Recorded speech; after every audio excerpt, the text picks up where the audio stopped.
इंशाअल्लाह।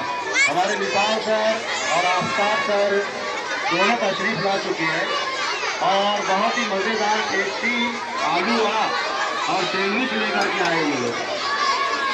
सैंडविच और आलू वड़ा जबरदस्त का बहुत ही मशहूर हमारी रेस्टोरेंट है। हमारे विशाल सर भी वहाँ पर टेबल पर मौजूद है, आफ्ताब सर भी मौजूद है। ये गलती ना करे गली में दुकान के पास भी जिसको सामान लेके वो बाहर लगानी है, हम ना लेके और लाइन लगा लेंगे तो ज़्यादा अच्छा है। लाइन लगा लेंगे तो अच्छा रहेगा।